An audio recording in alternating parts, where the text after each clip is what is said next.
Okay, so today we are on land use controls and property development. All right, and real estate professionals must be knowledgeable about local land use restrictions in order to avoid showing a buyer property that is not suitable for the buyer's intended use. While no one expects real estate professionals to become experts in land use, they should be aware of these issues and be able to direct their clients in appropriate sources of additional information. So I'll give you an example of this that happened real recently. I have a listing in Marshfield where the guy's like, "Oh, it's huge," and he shows me like a subdivision plan. You could get four, at least four properties here, 4 lots, and then he goes, "But we'll just, here's this one. This one is like 2 lots that it's showing, right?" And I'm like, "Okay, that looks good." So he priced the house as if there was a dividable lot, and technically speaking, there was a dividable lot. However, you would have to put a road in, you would have to do all these things, and it would have made that lot extremely expensive. So it did not have that value that he wanted to price it at. So, people would say, like, "Why is this house this expensive?" And I'd be like, "Well, because it has that fake lot, So anyways, you want to make sure that you have these things up front. I have another property where, it's got a little plate on the thing, and people are like, "Is it historical? Can we do things with it? What does this mean?" So you want to be able to make sure that you have done some of your homework on that. Okay. As much as you can. And then, you know what? Don't make you remember I tell you this, don't make you the source of the source, right? You always have a higher authority. So you'd be like, "According to Russell Dubois, the excavator, this is sandy soil and it will pass perk," or whatever. Like, don't be where it ends, because you don't want to be the person who's liable for that. You don't want someone to buy a property and say, "You told me that I could put, a condominium with, 8 parking spots in there." Make sure you see the thing and you see the stamp from the engineer and all that kind of stuff, and you defer it to them. Okay, our objectives in this unit are to explain the concept of police power and the provisions under which it protects the public's health, safety, and welfare. Explain zoning, ordinances, permits, and property use. Define building codes as they relate to the requirements and restrictions placed on construction standards. Explain the issues and regulations involved in subdivisions. Explain non-governmental private land use restrictions, covenants, conditions, and restrictions. And describe the various laws and agencies which handle land sales. Okay, so our key terms to record and remember are buffer zone, building code, certificate of occupancy, comprehensive plan, conditional use permit, covenants, conditions, restrictions, deed restrictions, density zoning, developer enabling acts, interstate land sales full disclosure act, or ILSA, non-conforming use, variance, zoning ordinances, planned unit development, plat map, restrictive covenants, subdivider, and subdivision. So those are our words in this chapter. Okay, land use controls. All right, government ownership. Who has their book open? Wants to tell me what they mean by government ownership? Government-owned land is used for national parks and forests, military bases, federal office buildings, schools, museums, state parks, government buildings, and municipal parks and buildings, as well as streets, highways, and bridges. Beyond direct ownership of land, government controls on property use range from regulation of the use and disposal of hazardous materials by the federal government to the design, construction, and type of buildings that are permitted at the local level. Okay, awesome, thank you. And when it says a comprehensive plan or a master plan, who wants to tell me what that means? Tim? Local governments, municipalities, and counties establish development goals by creating a comprehensive plan. The comprehensive plan, also known as the master plan, is not a regulatory document, but a guide that tries to anticipate changing needs. The comprehensive plan usually is long-term, perhaps 20 years or longer, and often includes A, a general plan that can be revised and updated more frequently, B, plans for specific areas, and C, strategic plans. Okay, awesome. So almost every town has like a master plan committee, or has anyone been on those? We actually are doing that again. So we're having meetings open to the public, Marion residents, and so we're working on it. Working on that. So it changes as the needs of the town change, and you know, the changes that happen in a town. But there tends to be one. When I was telling you about, you know, the first part of your job in real estate is to serve some sort of community in some sort of way, getting on the master plan committee is a great idea, because you don't piss too many people off on that. You know, sometimes, and what I mean by that is a lot of people will join like the zoning board of appeals or the planning committee, and what happens is while you are serving the town, you are also making a lot of people unhappy.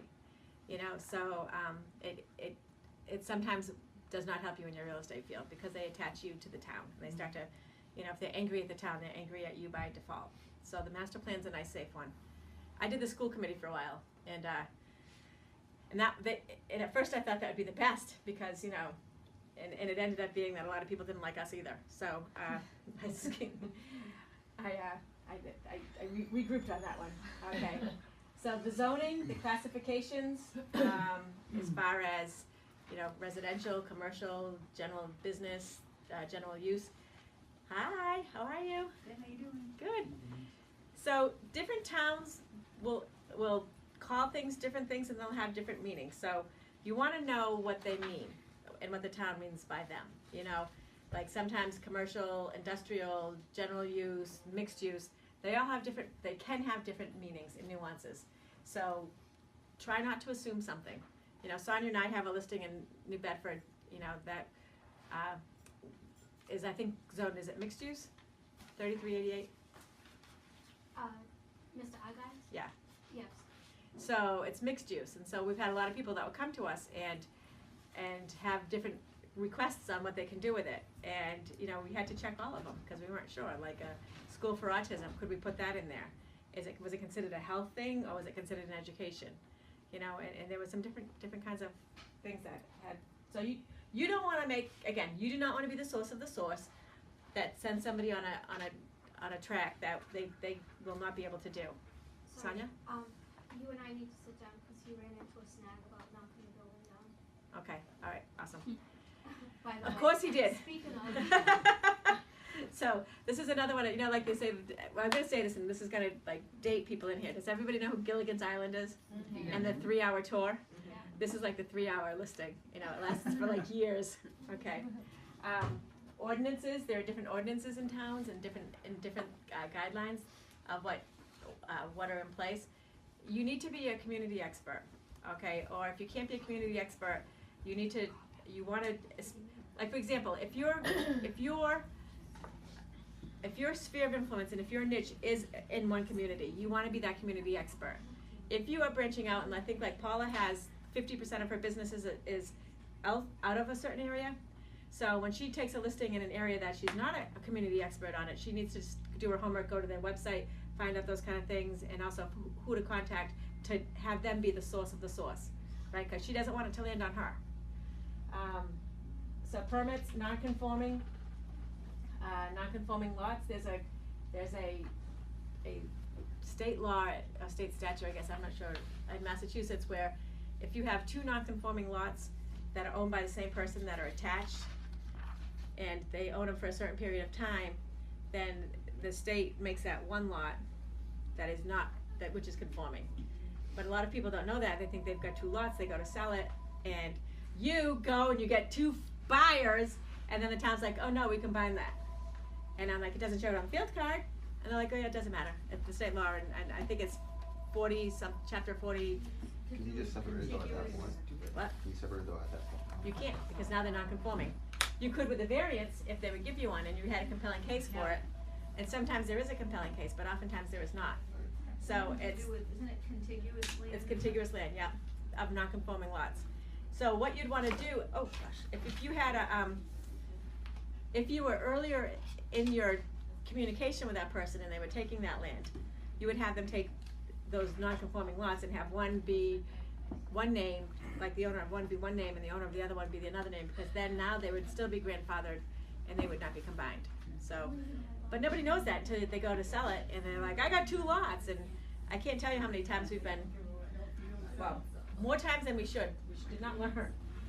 So variances and conditional use permits. Again, when you, on your treasure hunt today, you're going to go to the town halls and you're going to go around and one of the things that you really want to do as you become a professional is you want to get to know who the building department person is, who the zoning person is, who the assessor is, who's the clerk, who's the person. There's always one person in the office who helps you, like your go-to person. Like the go-to person in Rochester was a woman named Veronica. And Veronica was the go-to person. She's the first person that sat at the desk. Now, she was a secretary, right? So she had no actual power, per se, or authority on anything. But she knew everything, and she was the person you went to when you wanted to get something done. And she was the person who had all that information. So she has since retired. And so, now we need another go-to person. So, one of the things that you want to do is you want to make friends with the people in town hall. There was one day about 4 or 5 months ago, Denise and I were like, ugh, it was somebody's retirement party, and she found out about it at the last minute, and we're like, do we have to go? And she said no, and I said no, but we went, and we were glad we went, because it's one of those things that it was important to those people, and it's important to the townspeople. So you want to make sure you establish great relationships with them. And even if you're angry with what they say, you don't want to go yelling at them. Because let me tell you something.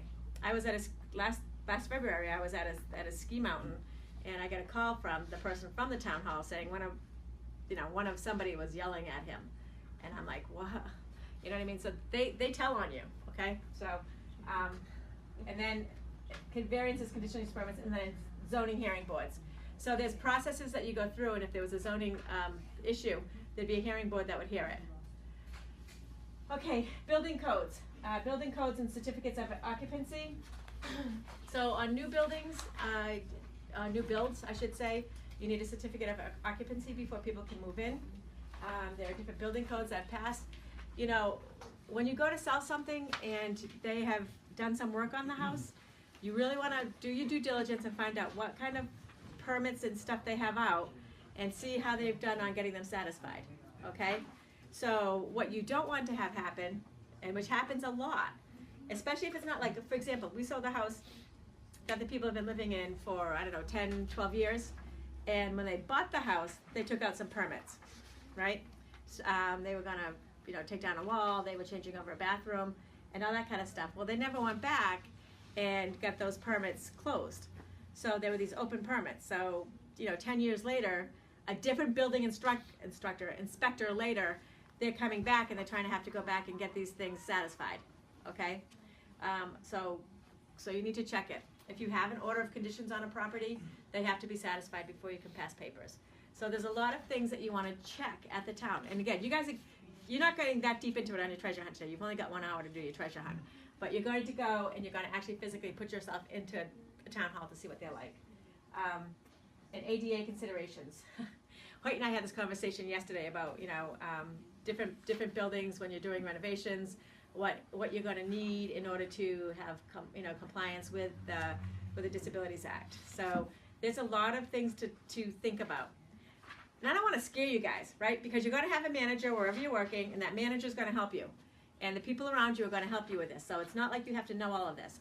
I just want you to know that there's a lot of steps that go into taking that listing. And when someone says, wow, you make all this money for just one little thing that you do, they don't know about all this stuff. And interestingly, and I have this, and I wish I did this when I started, I had a woman who came to, actually she audited one of my broker classes last time, and she shared the story that when she started, she actually clocked how much time she spent on each listing so that she would be able to, and she was like a financial person, so she wanted to be able to justify to herself that she was making X amount of dollars per hour at this new job of hers called real estate, and I will tell you she's one of the most successful people up in the Lexington area, so she's making buckets of money now, but that first year she said, I didn't even make minimum wage, so I don't want to scare you guys away, so don't do, yes, do it so that you can see, and do it so that you can provide value when someone says to you, well, what are you going to do to me for that, $10,000, that you have the ability to show them what the things are you're actually doing. And it's also pretty interesting to you to see, like, town hall, this, to see all of the things you're doing to be a professional. It's really kind of inspiring, Again, I think I told you guys that calendar on Google is really your best friend, or whatever it is that you use. I use Google, but just record and track everything you do. Okay, Subdivisions. A subdivider segments land into parcels. Okay, so when a subdivision goes in, they take a big plot of land and they subdivide it into parcels. And a developer constructs improvements on subdivided parcels. Okay, so it's kind of like a two-part process, and but when you're thinking about who does what, that's how it goes. A lot of time the subdivisions, I mean, sometimes they look planned and they look box-like. Sometimes they look like pork chops, and you're trying to figure it out. They try to get the maximum number of, normally the maximum number of lots they can in, okay? So the land development plan would be a subdivision plan, a plat map, and density. You guys are going to be pulling some plot plans today, okay, at Town Hall, and also finding them online. So you'll have a little bit better understanding about what I'm talking about as you do this exercise. One of the things that density, when they do subdivisions, like in Rochester, there's a 2-acre minimum for a lot size, and then you go to the subdivisions and they're all like 1.4 acres or something, and you're like, well, what happened to that two acres? There's different density bonuses that they'll give those developers. Sometimes it's for open space, that they're like, if we can have smaller lots, then we can have beautiful parks or beautiful areas to play, or we can have beautiful nature, because we're not putting everything, we're not having both sides to the house, and so they'll do a density bonus sometimes for that, and sometimes they'll do it so that you can get some affordable housing in. There's a state regulation that if you're putting some affordable housing into these developments, you get to add a few more properties, so you make a little bit more money. So there's a couple different things that they'll do. Private land use controls, deed restrictions and restrictive covenants. Almost always on these subdivisions, there's a list of covenants that they put together, and those covenants will cover anything from having a clothesline to trailers in your front yard, to the color of your house, to what kind of animals you can have, and they go through all these things. And the whole idea is that they're creating this subdivision, and so they're creating like a groupiness to that property development. Okay, those restrictions or those covenants normally last for 20 years, and then at that point in time they're either renewable by whoever's there then, or whoever's on the HOA at that time, the association. They would help with that decision. Deed restrictions can be, well, you guys learned about different deed restrictions. Some of them can be things like the power company. Some of them can be you have deeded beach rights. Some of them can be, walking paths for people, whatever. Like a lot of times on those density things, there's like a walking trail around, and on the back of your property is where the walking trail is, and sometimes that would be in your deed. So there's a lot of different things that would go in there. And guess what you guys are going to be pulling when you go on your trip today? A deed. Okay, so we're going to be seeing some of this, okay? Regulation of land sales, Interstate Land Sales Full Disclosure Act, and state subdivided land sales laws. Okay, so I don't know what to say about these, because I don't really know a ton about them. Who wants to read to me about the ILSA? Who's hiding? Trevor, what does it say? The U.S. Congress created the Interstate Land Sales Full Disclosure Act, also called ILSA, to prevent fraudulent marketing schemes that may arise when land is sold without being seen by the purchasers. Okay, so good. So that's kind of self-explanatory. And then the state subdivided land sales laws. Dennis, what does that say? Many states have enacted their own subdivided land sales. Some affect only the sale to state residents of land located outside the state. Other state laws regulate sales of land located both inside and outside the state. These state land sales laws tend to be stricter and more detailed than the federal law. Real estate professionals should be aware of the law in the state, if any, and how it compares with federal law. Okay, thank you. All right, so beyond this unit, you guys are going to do everything you always do, okay? We're going to do a couple questions. What is not included in the public land use controls?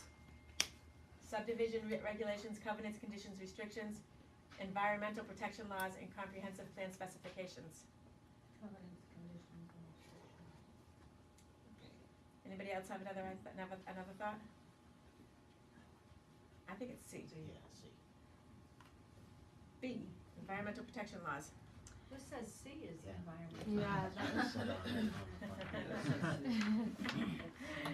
Okay, where's my little Sunny? So Sonia! Is not included in the plan?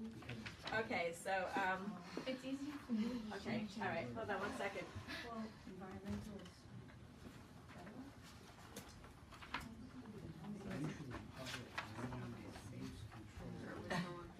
All right, there we go. To determine whether a location can be, That's B though. You didn't do okay, so Michelle Cardozo just put something on Tri-Town yard sale. Sorry. What do you got for us? Yes. Oh my God, that's so funny. She's in there snapping a picture of her stuff. I know the transmission so well there. Yeah, right? Oh my gosh. To determine whether a location can put to future use as a retail store, one would examine the building code, variance, special use, or adverse protection. To determine whether location will B, Okay. B, Okay. oh, that's different. Oh, what are you Sorry. putting on there? Do you have it right there? Yeah. Can you show us? It's all in this room. I'd say D. No. Probably not. Too expensive. Oops, I'm going the wrong way. D. Adverse possession? That's not even, It's not even on there. Yeah, that's not even on there. The book. oh, to determine whether location. That's wrong. It's not even in our. It's not even on our. All right. To be zoning ordinance. So what That's was on The there? list we have is Oh, I know building what you're code, saying. list of Mom, non-conforming Number- uses. The one before Three. that. well, with the environmental one, it's That's not not right. environmental. Oh, Paul It is is D, right. yeah. it's covenants. What is it? Covenant conditions and restrictions. I thought so. Oh, okay. Cool, what All are we? right, so we're not going to do any more of these quizzes. We're going to have to put some of these ones back. I'm having a feeling that thing that we lined those questions up from the back might not have worked. So we're just going to skip those, and we're going to go on to our next one. That's okay. No, no, no. Don't worry about it. I think that they're all wrong. I'm having a feeling that we went and we get the wrong letters in. So we're just going to go to the next one. Okay. Yeah, it's Cool. Okay, go right up here and click on this. Here, up, up. There you go. Up, no. So when you It is an environmental, but I find okay, right a up. lot of time Right there, click on that. that Down. when it Yeah. comes to, Okay. not that they Oh, she's putting us in present mode. Okay. So, all right. So here we are. This is the done the way that it is on a residential. this is the same chapter, but it's in our red book on Massachusetts. So it's covering the same materials. Did you switch us? Okay. What chapter, I'm sorry? It is chapter 14 in Massachusetts. It's the same thing. Land use controls of property development. Okey dokey. Okay. Oh, it's a short. Yes, we like these. I didn't tell you guys that because I wanted you to get through the long chapters, but these last little chapters are just a few days long. Few days long. Okay. A few minutes. Through power conferred by state enabling acts, each city and town of Massachusetts develops its own city plan and zoning ordinances and bylaws. The zoning act is Mass General Law 40A. It's the source of zoning authority for all communities in the state except Boston. It sets forth procedural rules for establishing zoning ordinances. The zoning act specifically exempts lands and buildings that do not conform to the prescribed use for this location at the time the zoning code was passed. The statute indicates that non-conforming, for example, grandfathered uses may not continue forever, and prescribes that if the use is abandoned and not used for a period of 2 years or more, so this is what I was talking about before, the current zoning code must be followed. The statute also states that pre-existing non-conforming structures or uses may be extended or altered so long as the permit granting authority finds the extension or alteration is not substantially more detrimental to the neighborhood than the existing non-conforming use. What are you laughing at? No, nothing. I'm just watching. I'm not laughing. I'm smiling. I'm not laughing. I'm just She's smiling. just happy. Happy. Life is good. This is great. Okay, so application for variance. Objections to the zoning of particular pieces of land may be taken to the zoning board of appeals. Applicants for zoning variations must demonstrate that the desired variance will be in the public interest and that it will remain within the spirit of the ordinance. And it must show that the change is necessary because of hardship caused by the existing requirement and that a variance would affect only his property and not the general district. Decisions of the ZBA may be appealed in Massachusetts Superior Court. Okay, planning boards. In addition to local zoning boards, Massachusetts law provides for the creation of local and regional planning boards in all parts of the state. Planning boards have two major functions: planning and subdivision control. Subdivision control consumes most of the board's time, especially in growing suburban and rural areas. It's a long one. Subdivision control law. Subdivisions are defined in Massachusetts as land divided into 2 or more lots that do not front on a public or approved road. The subdivision control law is also in effect in every city except for Boston and every town in Massachusetts that develops its own plan and zoning regulations. The basic purposes of subdivision control law include protecting the health, safety, convenience, and welfare of the inhabitants, providing adequate access by roads that are safe and convenient for travel, lessening congestion on subdivision roads and adjacent public roads, reducing motor vehicle accidents, securing safety in the case of fire, flood, panic, and other emergencies, ensuring compliance with applicable zoning ordinances and bylaws, securing adequate provision for water, sewer, drainage, underground utility services, fire, police, other municipal equipment, street lighting, and other requirements where necessary in a subdivision, and coordinating the ways in a subdivision with each other, with the public ways in the city or town where it is located, and with the ways in neighboring subdivisions. Okay? So those are some of the things for subdivisions. The Uniform Building Code regulates residential, commercial, industrial construction in Massachusetts, and it supersedes local business codes. Okay? So a lot of times, like in those chapter 40Bs of where they put in the affordable housing or whatever, it's they call upon the state codes to overrule like the local codes. Anti-snob zoning. Oh my gosh, I had a dream about anti-snob zoning. Oh God. I don't know. I'm having a flashback. Okay. In response to selective zoning practices in many cities and towns in the Commonwealth, the Massachusetts legislature enacted an anti-snob zoning law in 1969 called Massachusetts Comprehensive Permit Law. In an effort to increase the supply and improve the regional distribution of low-income and moderate-income housing, the law allows certain public agencies and any nonprofit or limited dividend organization to construct low-income and moderate-income houses despite the zoning bylaws. Okay, so there's a quota that each town has. 10%. Yeah, it's 10% that has to go for low-income or homes or whatever.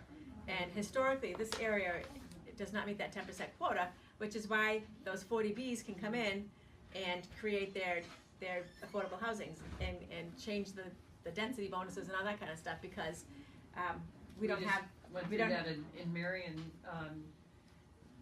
and when 40B was first enacted, all these developers went around into these little towns and just grabbed up tracts of land, and the town fought it for a number of years, finally worked with the developer to reduce the number of units and to create housing for elderly and instead of just apartment.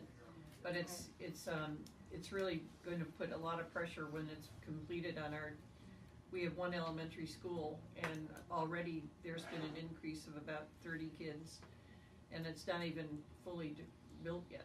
Yeah. So how long it's- is the 10%? Like how did you? It comes off of the Yes, population. yeah, and the other thing, what Kate said is our town has zoning obviously for height and things to follow, and the state law overrides that. So this building is very tall and They don't- Yeah, they don't allow for multi-family units or in this case multi-unit dwellings in the local bylaws, and then the state comes in, the developers come in, and the state supersedes it because, and for a long time now. But in defense of this has been a long time coming, 1969, and these communities still don't have any place to go. Like trying to find a rental apartment in Rochester is impossible, and they're like, well, we don't care, we're not doing it, kind of thing. And the same thing with Marion and Mattapoisett. right. So in some ways, I feel like we brought this on ourselves, because we didn't modify and we didn't do smart building or whatever, when they put it in place. And then you've got these developers that come in and say, listen, you guys have had 69, we've had 20 something years, Okay, the Uniform Building Code regulates residential, did I go the right way? Yeah, commercial and industrial construction in Mass. It's, okay, I went that way. There we go. Private land use controls for subdivisions. Okay, the Massachusetts restrictions may be created to exist for any length of time, but unless, okay, so it's 30 years. The creating document, the definite time limit, they become void after 30 years. Courts will refuse to enforce a restriction if changes in the neighborhood have frustrated the purpose of the restriction. The parties who have the right to enforce the restriction have acted in such a way as to make the enforcement unfair. The general plan first contemplated by the subdivider has been abandoned and no longer exists. The highest and best use of the land is impeded by the restriction, or enforcement of the restriction is inequitable. Okay? Since last day, like at the beginning, we were all being nice and quiet, and now it's that way around, and we're all getting comfortable with each other, I guess. So read the key point review, read the questions and answers. Again, this does not have quiz bank on it. Take the quiz. All right, let's see how we do on these quizzes. Zoning ordinances are developed by who? Each town. Yeah, each town, city. All right, nice job. A store does not conform to a particular town's current zoning ordinances passed after they had been in business for several years. After the store is partially destroyed by the fire, the owners want to go back into business. If a newly restored building still does not conform to current zoning, what will be required if they wish to continue to do their own business? Apply for a variance? C, apply for variance. You guys are good. Okay, the owners of a business feel that their property has been improperly zoned for residential use. The objection may be taken directly to the Massachusetts Superior Court, Zoning Board of Appeals, Department of Environmental Management, or Zoning Board. Zoning board. Zoning board. B, the Zoning Board of Appeals will hear objections from any residential property owners who feel the property has been improperly zoned. All right, let's do one more. The two major functions of local and regional planning boards are planning and building code enforcement, anti-snob zoning control, establishing uniform zoning ordinances, or subdivision control. Subdivision control. You guys are awesome.